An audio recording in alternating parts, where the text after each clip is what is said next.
What's up, YouTube? What in the world is going on with the housing market these days? Have you been trying to buy a house but can't find what you're looking for in your price range?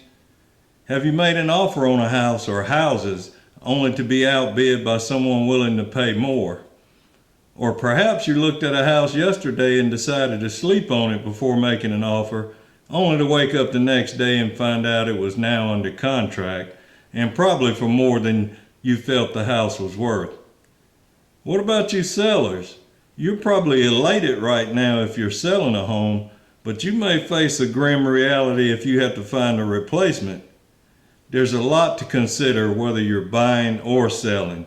So stick around, we're about to discuss what's going on and how you can best navigate this difficult time.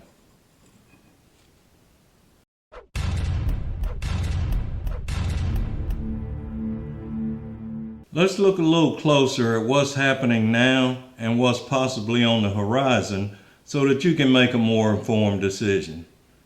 Whenever the demand for houses outpaces the construction or the availability of houses, prices will go up. If you go back to the beginning of 2020, new home construction was on the rise, as was demand for houses. Interest rates were low and the economy was strong, giving people the confidence to consider a new home purchase. But then COVID-19 happened and all of a sudden new home construction dropped dramatically. The strange thing was that demand did not fall off nearly as much. So as we progressed through 2020, rates stayed low and people kept buying houses.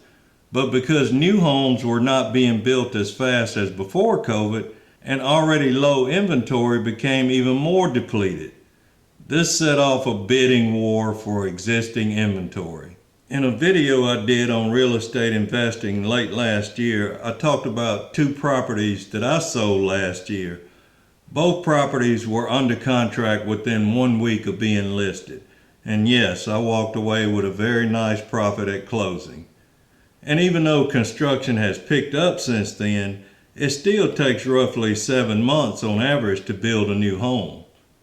So now we're in 2021 and rates are starting to tick up slightly, which is putting more pressure on buyers to find a home before rates go much higher. This situation is creating a lot of anxiety for some buyers and causing some to make potentially bad decisions about what to buy and when. Now there's also a group of people who are at or nearing retirement and were hoping to downsize to a smaller home. They're looking at their current home, which has likely gone up in value, and they were hoping to buy a less expensive home and use the remaining equity to help fund their retirement. Well, now they have to face the fact that their new smaller home is going to cost more than they thought, which will leave them with less money to enjoy life in retirement. And then there's the real estate investors who are being squeezed out because higher prices mean less profit potential. So how do you navigate this complex situation as a buyer without getting burned? Well, the first thing you have to do is put yourself in the right frame of mind and treat the housing market like a wise investor would treat the stock market. Don't get into panic buying because you don't think you will be able to find anything without being willing to outbid all other buyers. This will almost certainly lead to buyer's remorse later. If you're going to buy now, you need to reevaluate your criteria. For instance, how much square footage do you really need? How far are you willing to commute? Are there amenities you can do without for now and perhaps upgrade later? I have to warn you though, be careful with this one because kitchens and bathrooms are the two most expensive rooms to remodel. Another thing that you may be able to do is to reduce your competition by asking your realtor to also search off-market listings.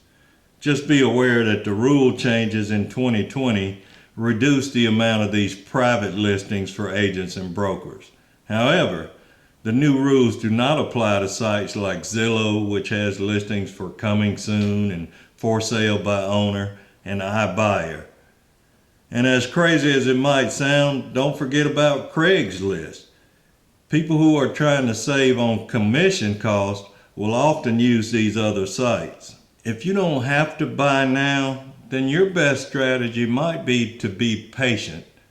Going forward, there are several things that will likely impact inventory levels. Some buyers will be forced out of the hunt due to rising prices, and fewer buyers will mean less competition. Construction will eventually catch up to demand, and as more houses become available, the bidding wars will start to subside. And another factor that I hate to mention will also affect inventory levels. I believe we will see a spike in foreclosures in the not too distant future, which will put more houses on the market. No one knows for sure what the true unemployment rate will be once COVID-19 is no longer a factor, but we do know that our world has changed, and not everything is going to go back to the way it was, and not everybody is going to go back to work. Add to that the elimination of stimulus support and expiring homeowner protection, and you can expect to see an increase in foreclosures. So if you don't have to buy now, be patient. Refine your criteria, as I mentioned earlier, and expand your search, but don't panic buy. For my retirees and near retirees who may be looking at a lot of equity in their current home and thinking of selling, just remember that you will be facing the same problems as other buyers if you sell now. If you don't have somewhere that you can live for the next 6 to 8 months, you may want to put off selling for a little while.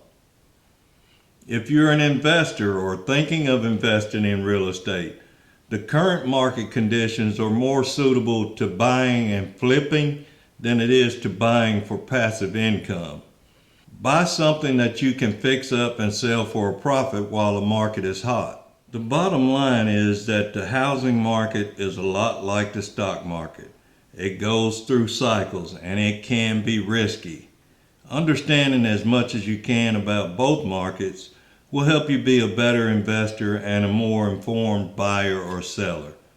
Set your mind in alignment with what's happening in the market, and your behaviors will be better aligned with your goals. Don't let your behaviors be driven by the behaviors of others when it comes to buying a home. And like I always say, if you change your behaviors, you can change your life. So until next time, behave well.